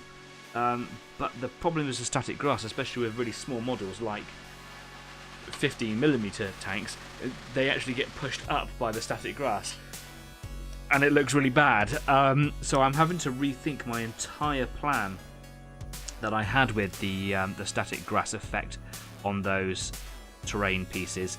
And when I've got a better idea what it is, I'll do like a whole thing on them, because I bought those things ages ago now. I bought them at Salute and down in Plymouth, down at Paws, I think, ages ago, and they're still sat there because that's what we do, right? We buy stuff, we hoard it, we paint it again later on, many years later.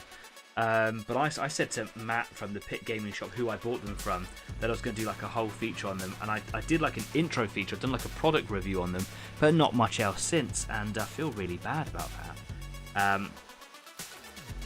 But you know, projects land on your lap, don't they?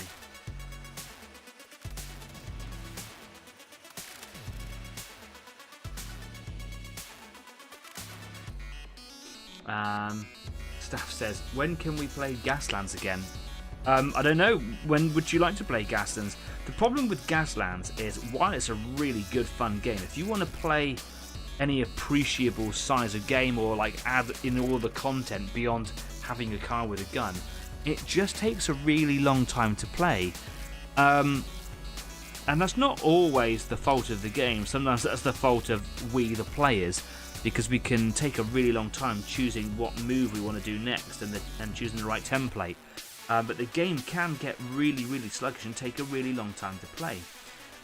So I'd love to play Gaslands again, but I suppose it's just about people understanding the dedication of time to it, right? Well, I've got a tiny bit of paint on a bit that I didn't want it to be on. I'm actually going to have to go and redo that bit. Okay, I'll have to do it now before that silver dries, because it dries really quick. Not too much to worry about, but silver really stands out, and I've always said that silver, because my dad Jeff has always said it, silver's a notorious crawler, and he ain't wrong. You get it on something, you know, and it gets everywhere. See, up your fingers, up your arms, on other models. It gets everywhere.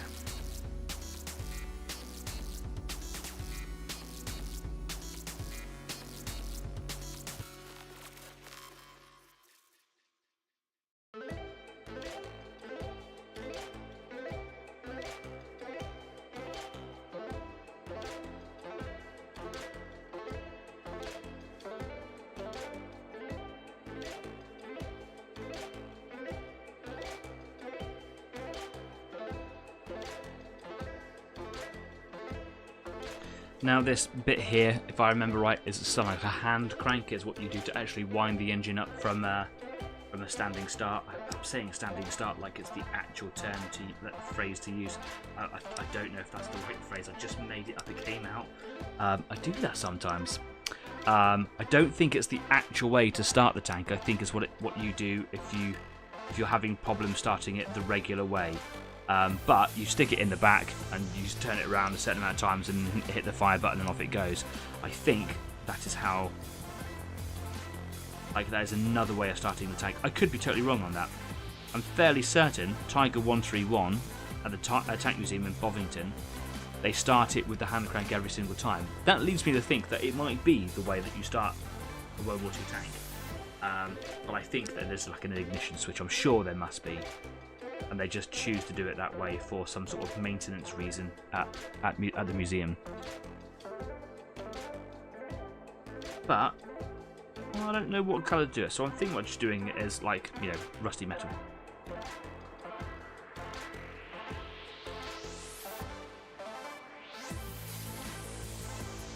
So I've got two colours of rust effect. and I will use the very, very bright one for spot rusting and coating the barrel rods.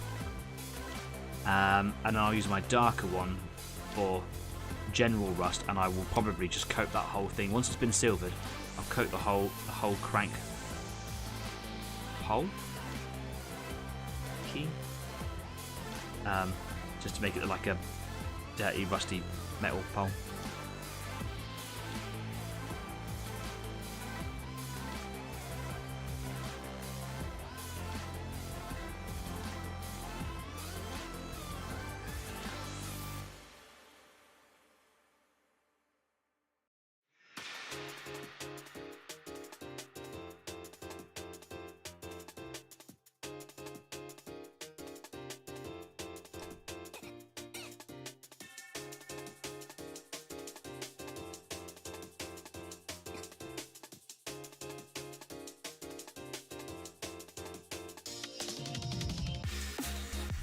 Okay. We are getting quite close to the end, aren't we? Getting quite close to the end of the evening, which is a bit of a shame because I'm really enjoying it, and I've still not got to the bit that I really wanted to do tonight, which was weathering. I am going to move on to weathering tonight. Like I say, I'm going to be here for a little bit further into the evening, to the night, I suppose. So if you want to see that, come along and be a part of that process if you want to. I'm going to be here on Discord for some time. And yeah, I can start the weathering process tonight. So I'm going to make sure that all my little details and whatnot are all done, and I will start that weathering process once all the deets are done.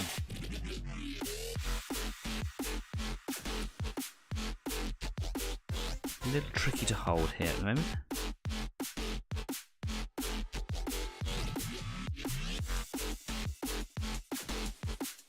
Got a bit of silver on the edge there, that's a shame.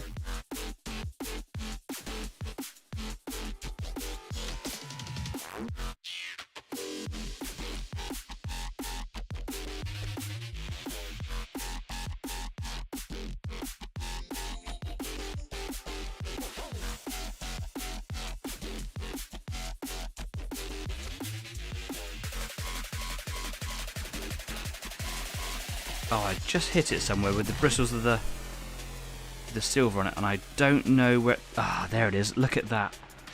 Right, let's clean that brush out. Let's get a brush that I don't really mind so much about. This is my airbrush mixing one. Dunk it in the water. Soak it. That was just mishandling. I was starting to think in my head there, I was starting to think, oh, don't rush it. It's the end of the show. The music's picked up a little bit.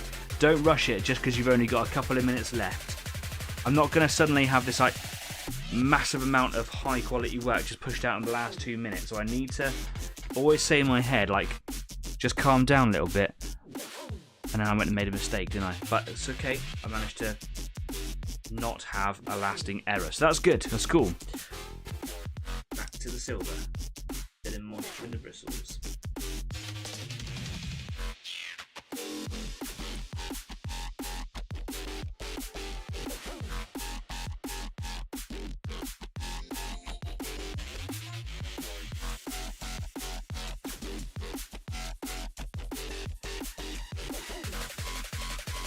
Kez says, I have glued sections together to paint before gluing it all together, but no toe cables and things. No, nothing like that. Okay, cool.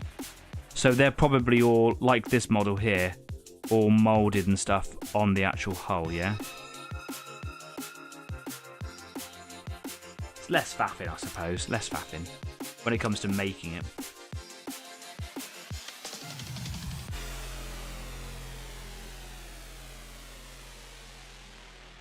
I remember when I was painting my 1/35 Panther, like I had like all these tiny little tools all lined up, and I had to paint them all individually, and that felt like a lengthy process.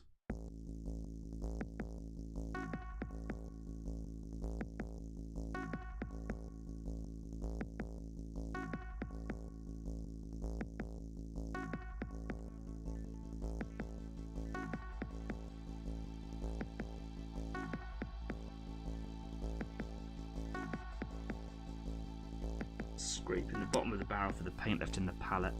Normally I would go and get some more straight out of the pot, but I'm like a fraction to the end of completing all the silver work. I want to go and get more out just to waste it on like the tiniest amount.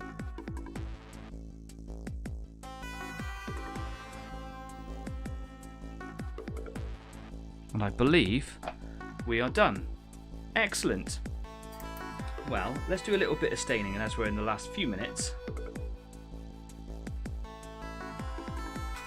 I would like there to be a little bit of Agrax Earthshade on my wood colours. Because I'm at the point now where I'm going to do that. Oh, I do want to do the crank. I'll do that later. I want to do some browns. Okay, I'm going to use my tiny little brush again. Going to start on this side. Why not? Pick up some Agrax. And all I'm going to do is just dunk a load. Try to get a blob in there, not too much, all in one go.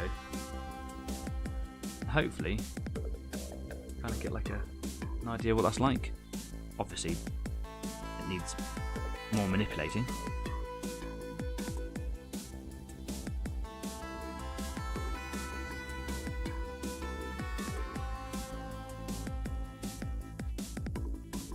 When it starts to pool too heavily along that top line down there, it will stain the hull.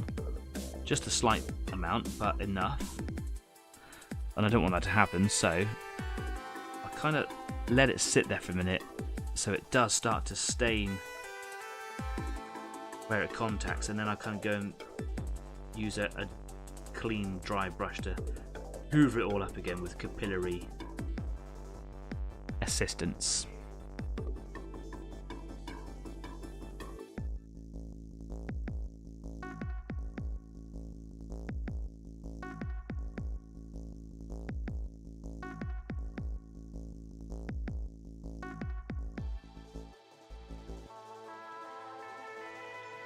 Like so. I'll come back to that side, and whilst I'm playing around with this side, that other side's got that little chance just to sort of get a bit tacky.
Sort of works, doesn't it?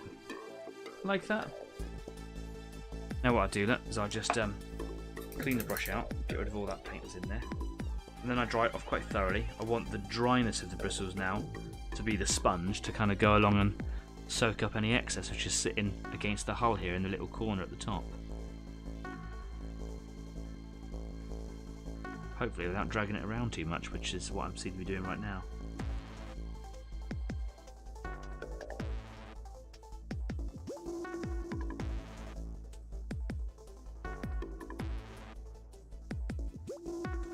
Wiping that excess off on my thumb.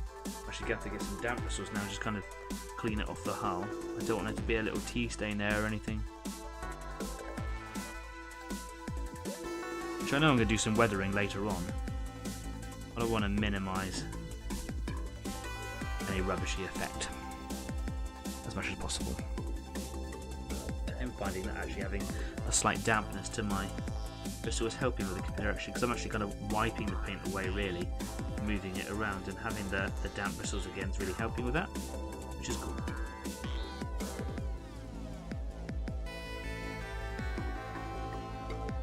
That looks quite nice. I'm going to do like another layer on top of that, but that needs to dry for a little bit right now, so I'm going to let it. There we go.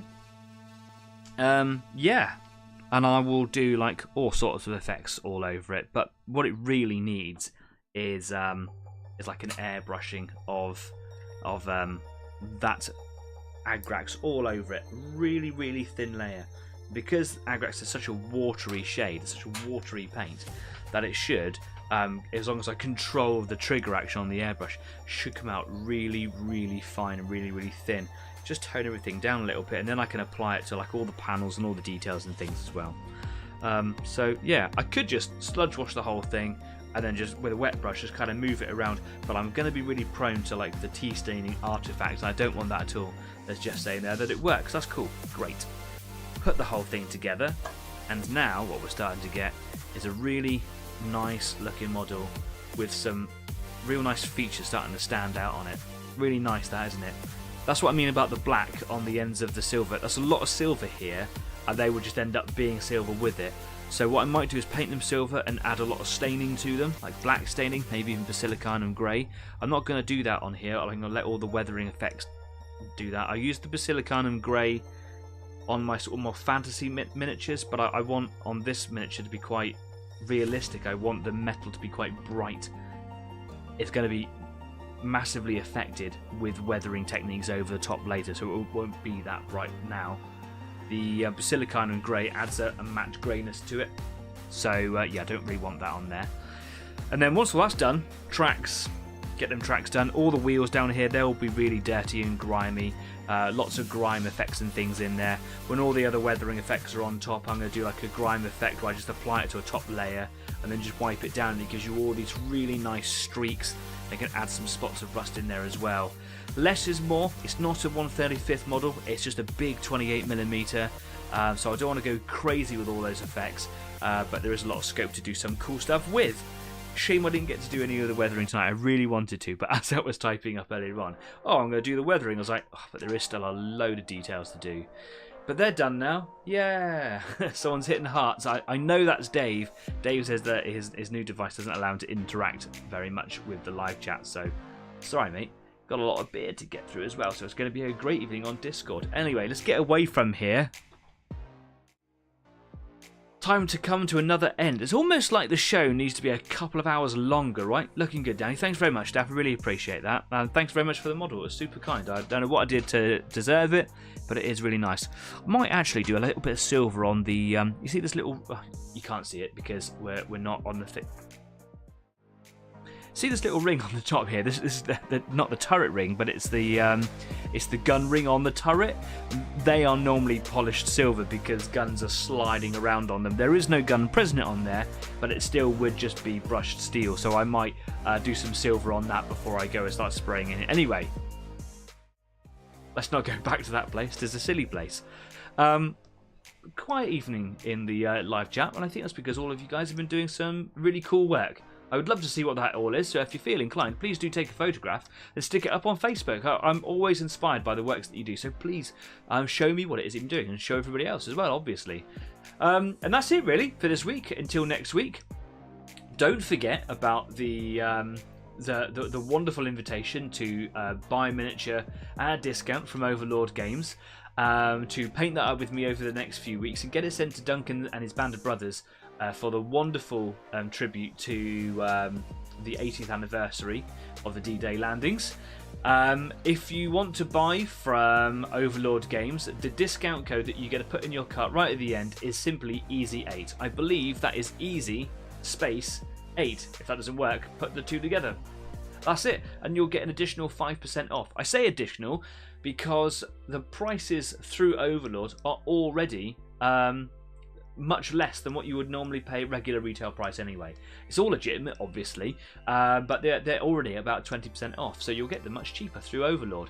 It helps support a small and independent business, and it helps the community collaborate and you know, work together, and that's what we're all about. So yeah, if you do decide to join in with this, it's a great opportunity to get a cost-effective tank.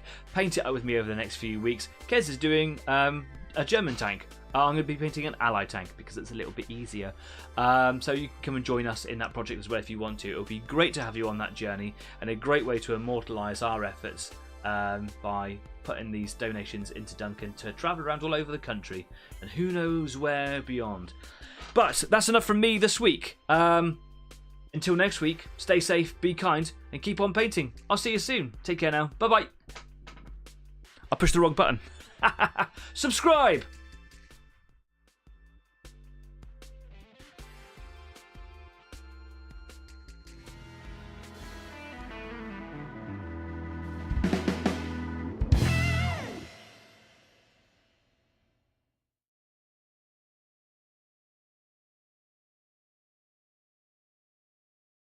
It's not like I've been doing this for a long time. I know where the buttons are, right?